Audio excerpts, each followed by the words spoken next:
بسم اللہ الرحمن الرحیم۔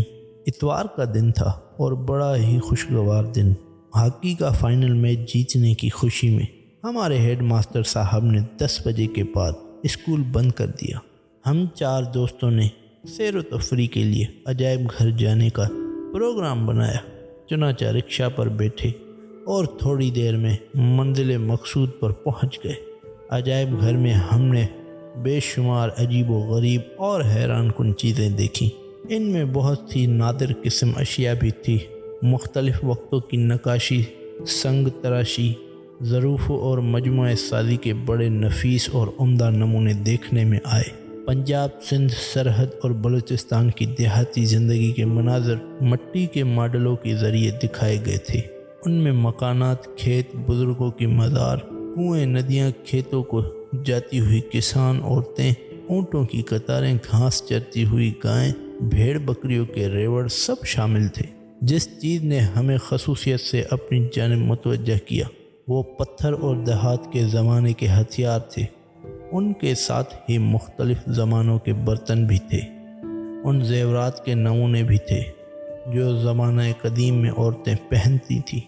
ان زیورات کو دیکھ کر ہم بہت حیران ہوئے کہ پرانے زمانے میں عورتیں کس قسم کے بھدے اور وزنی زیوروں سے اپنے آپ کو آراستہ کیا کرتی تھی۔ ایک جگہ مختلف قسم کے لباس تھے۔ ان کے ساتھ پہلے وقتوں کے لوگوں کے مجسمے تھے جن کی پگڑیاں اتنی بڑی بڑی تھیں کہ ایک پگڑی میں سے آج کل کی 4 پگڑیاں بن سکتی ہیں۔ ان کے لبادوں کا گھیر دیکھ کر معلوم ہوتا تھا جیسے ان پر گز نہیں تھانوں کے حساب سے کپڑا لگایا گیا ہے، مگر حصہ مطابق جثہ کے لحاظ سے ان کے جسم بھی خوب موٹے، تازے اور بھاری بھرکم تھے۔ پرانے زمانے کی تلواریں، نیز، خنجر اور زرہین خود اور ابتدائی عہد کی لمبی نالی کی بندوقیں ایک خاص کرینے سے رکھی ہوئی تھیں جو ہر آنے والے کو اپنی طرف متوجہ کرتی تھی۔ مشہور عمارات کے ماڈل بھی قابل دید تھے۔ ایک حصے میں سنگ تراشی کے مختلف نمونے رکھے تھے۔ بعض پتھر چٹانوں سے کاٹ کر لائے گئے تھے جن پر الفاظ کندہ تھے۔ بہت سے بت اور مورتیاں تھیں جن میں سے بعض کے جسم کا کوئی نہ کوئی حصہ ٹوٹا ہوا تھا۔ ان میں بدھ مت کے بانی گوتم بدھ کے مجسمے سب سے زیادہ تھے۔ کچھ پتھروں پر راجا کے احکامات کندہ تھے۔ ان چیزوں سے فن سنگ تراشی کی قدامت اور عظمت کا پتہ چلتا تھا۔ ایک مصری ممی ہمارے لیے بڑی عجیب چیز تھی۔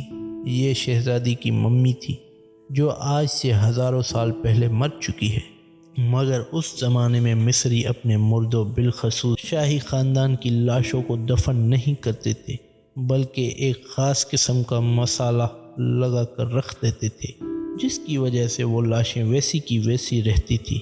چنانچہ آج بھی ان ممیوں کو، محفوظ شدہ لاشوں کو دنیا کے عجائب خانوں میں دیکھا جا سکتا ہے۔ اس ممی کے جسم پر جو کپڑا لپٹا ہوا تھا آج سے ہزاروں برس پہلے کا بنا ہوا ہے، مگر آج بھی تقریباً اپنی اصل حالت پر قائم ہے۔ ایک کمرے میں مسلمانوں کے سامان سجے ہوئے تھے۔ ان کی تلواریں، نیز، ڈھالیں، سینہ بند، بازو بند اور زرہیں وغیرہ تھی۔ ساتھ ہی ابتدائی دور کی چھوٹی چھوٹی توپیں اور ان کے گولے پڑے ہوئے تھے۔ یہ گولے مختلف جامتوں کے تھے۔ ہاتھ سے لکھی ہوئی کتابیں شیشے میں بند تھی۔ ان کو چھونے کی اجازت نہیں کیونکہ ان کے اوراق نہایت خستہ ہو چکے ہیں، اس لیے انہیں شیشوں میں محفوظ کر دیا گیا ہے۔